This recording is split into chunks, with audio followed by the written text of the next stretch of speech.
Greetings.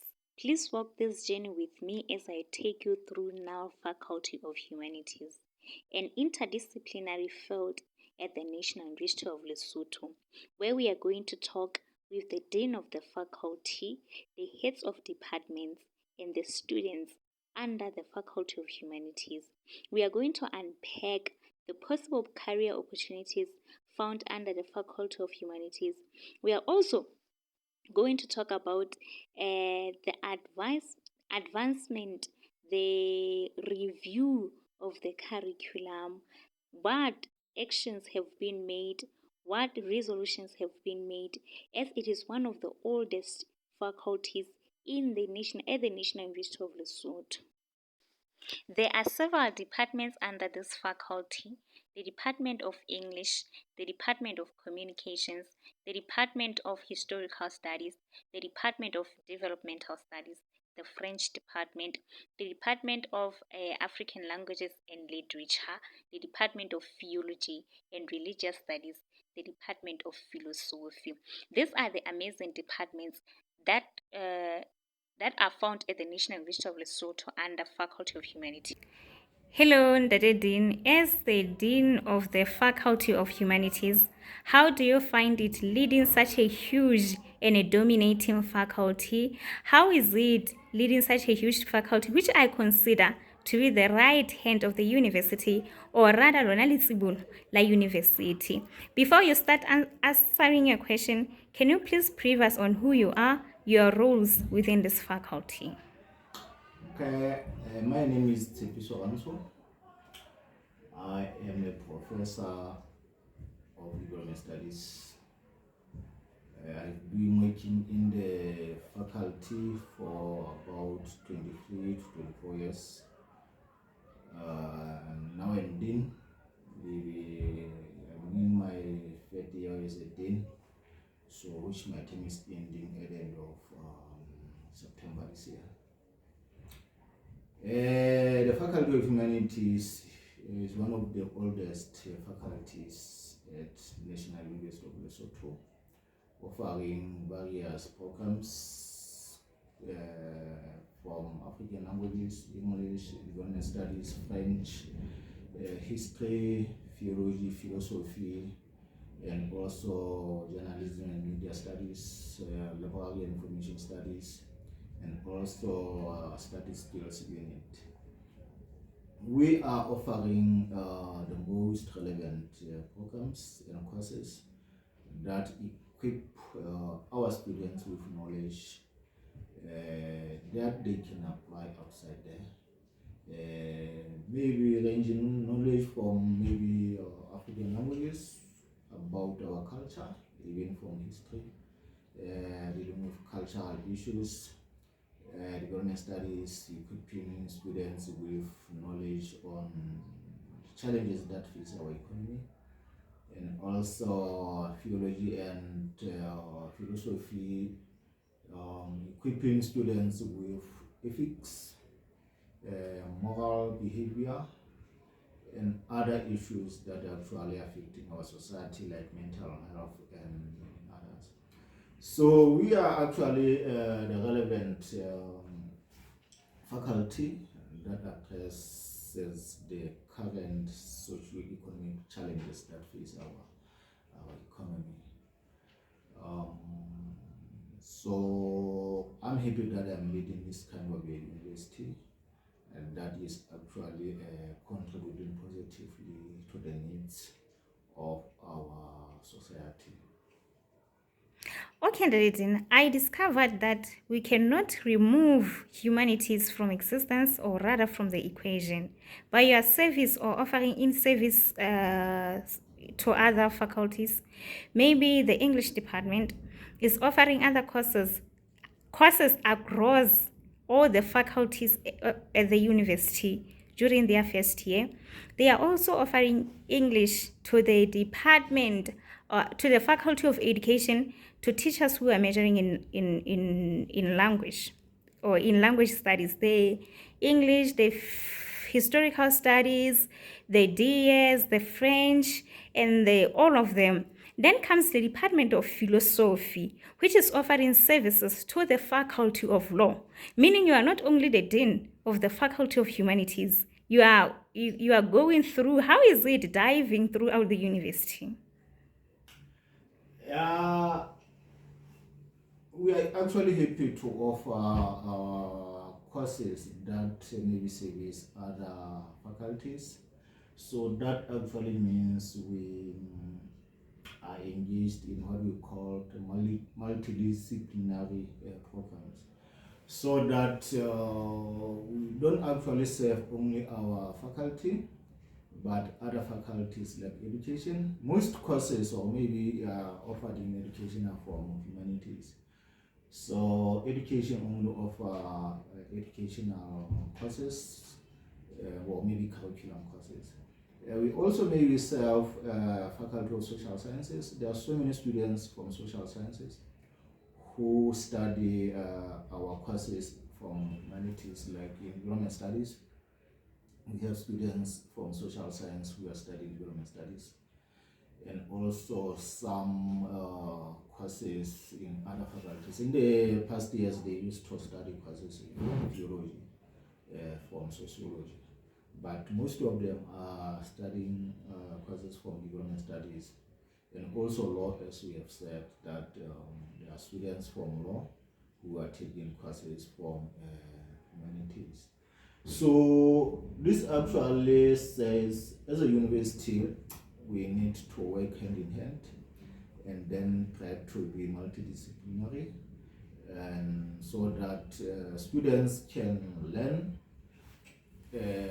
courses across the faculty. I know that there are some programs that don't actually allow a double major from humanities like economics, but I think at one point in time that barrier will be actually leveled so that students from humanities can also take some courses from economics and other programs, maybe even science. Science students learn, maybe study English language from our faculty. But we also maybe think that there are some courses that can be introduced, like indigenous knowledge systems, that can also be applicable in the science field, because when we talk about the issues of indigenous knowledge systems, maybe in terms of environmental conservation, now we are facing environmental degradation because of climate change. The question is, how are indigenous knowledge systems important in conserving the environment? And also maybe for food production, because Basotho have their own knowledge of about how doing things. So those kind of knowledge we need to bring them back and then we apply them. Maybe we can work collaboratively even with the Faculty of Agriculture, maybe using our indigenous knowledge systems. We are the main faculty that can maybe offer programs on indigenous knowledge systems. Re tlo bua le baithuti go utlwe boiphihlelo ba bona ka di-program tsa bona tseo ba ithutelang tsona le gore na go fitlhela ga jwale ba se ba ithutile na. Hello, Elsie. How are you? Can you please take us through your department? What is the importance of studying about the past and its contribution towards the future? What role or part does the Department of Historical Studies or Historical Studies play in cultural, especially African history, in cultural heritage management and policy, sustainable tourism and development? Hello, my name is Tulana Rampalin. I'm from the Department of Historical Studies. I haven't got much to say yet since I'm in my first year of study, of which we all know it is an introductory level. However, I have found motivation in people like you who are advocating loudly to making our faculty well known, Faculty of Humanities, of course. I'm looking forward to working hand in hand with my lecturers, by which they'll be grooming me into becoming an environmental manager, a cultural activist, a researcher, which is minimum to becoming a lecturer, and also a museum coordinator. Is that we have in that program of library and information studies. You find them in the museums, in the libraries. They are archivists, and most of the things that you find in the library, the people that you find in the library are the ones that we train here. The recordings, whatever's the bookkeepers and the like. So those are the people that we teach for library and information studies. I want to complete this by saying we have the postgraduate programs.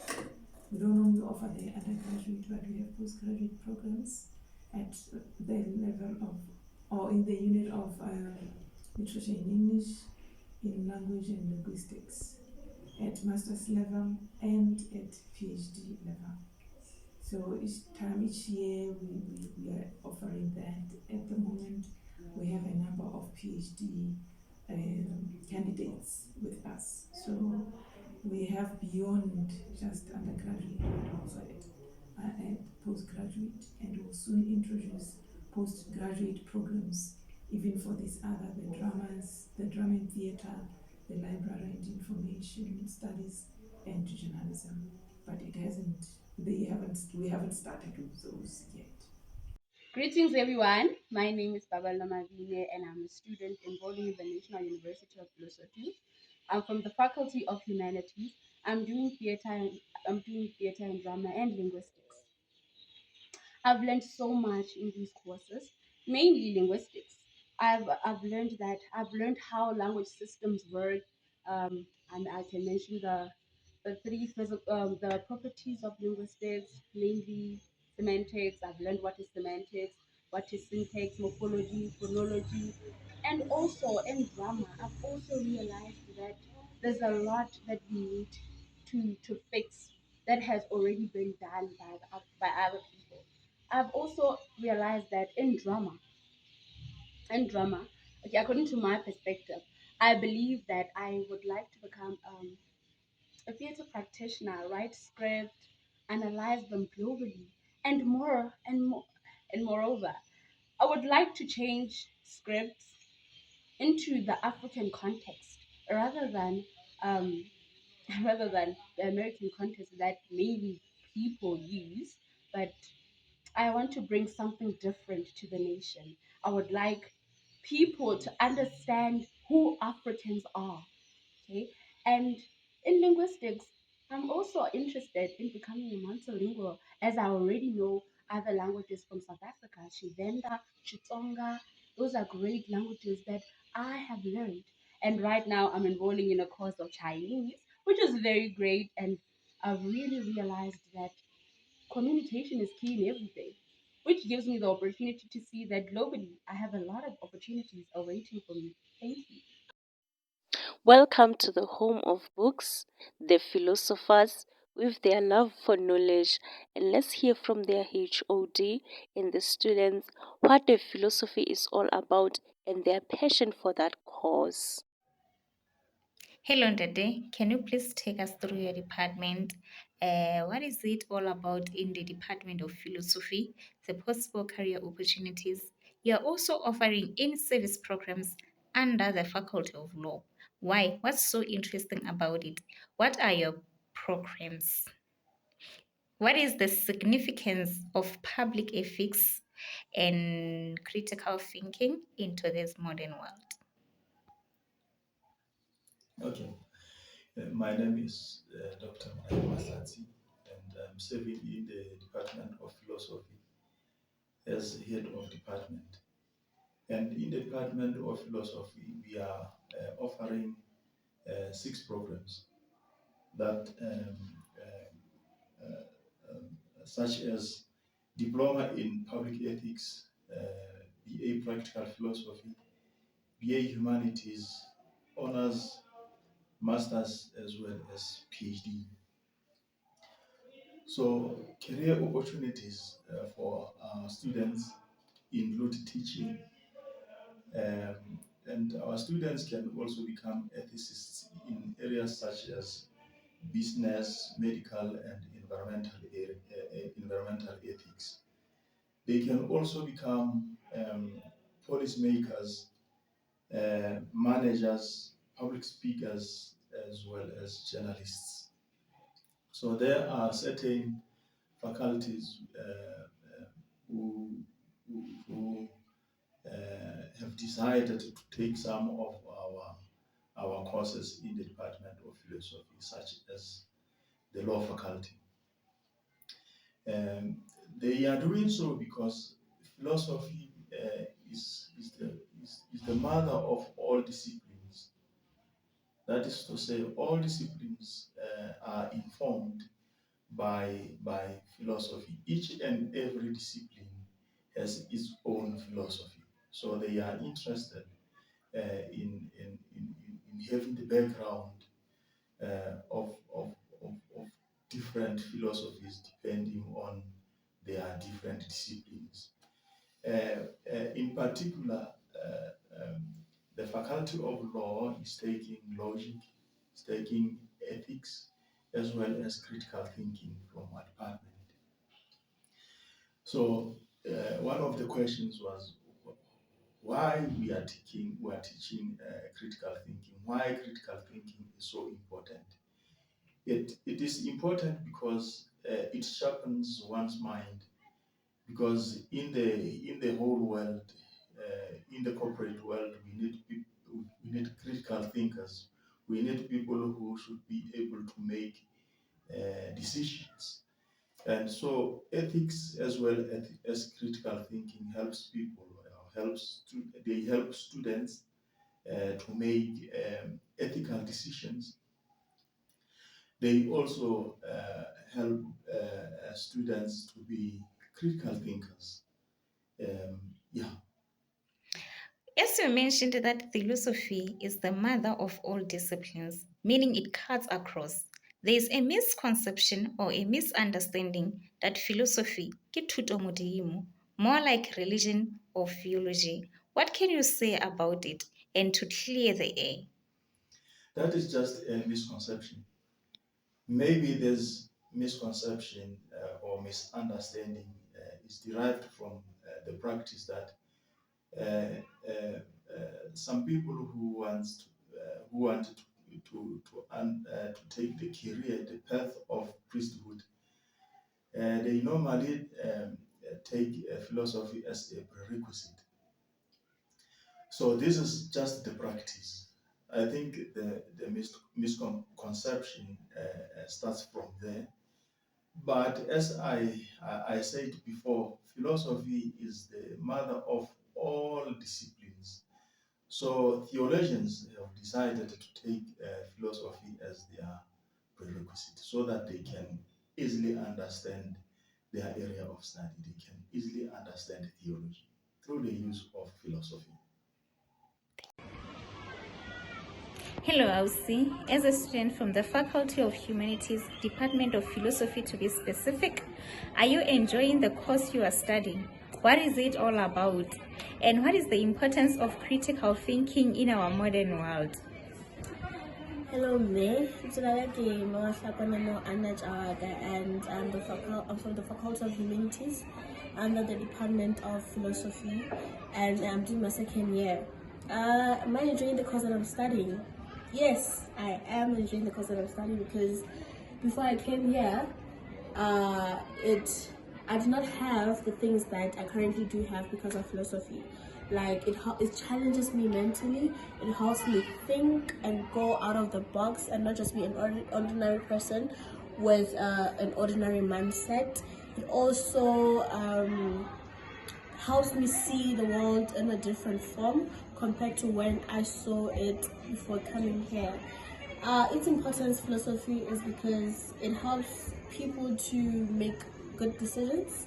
It also helps people to navigate through the world's challenges using ethics and many more. Your question again being, how does it foster critical thinking? Okay, critical thinking, by definition, says that it helps a person make good decisions and not believe what they are told or see. It helps a person think critically and not just ordinary. As you know that there is information, a lot of information you can find online, and some of it is false, right? Critical thinking helps. As the Dean had already mentioned that we are a multidisciplinary field and the only faculty with indigenous knowledge systems, how I wish they can introduce the short courses that meet the needs of people such as content creation, media relations, creative writing, news reporting, and so many more. Hello, Ndade. Can you please take us through your departments, the courses that you are offering, the importance of studying our mother tongue, and your contribution or the contribution of your department towards the minority languages, the importance of African languages in today's modern world? Thank you very much. I am Dr. Mapi Musomi. I'm the HOD of the Department of African Languages and Literature. What I can say is that, first of all, let me clarify that my department is divided into 3 sections. We have the section of African Languages and Linguistics, section of Literature, as well as translation and interpreting. So studying indigenous languages like Sesotho and Lesotho minority languages is very important in preserving linguistic and cultural heritage. Native languages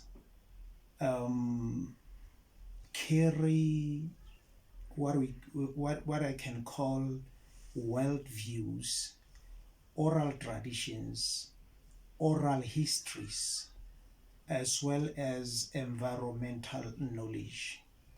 So the contribution of all these is to strengthen community identity as well as intergenerational bonds. When it comes to the issue of careers, what I can say is that indigenous languages open doors in language teaching, in translation and interpreting, in editing, in creative writing. I can also talk about language policy roles, can talk about terminology, lexicography,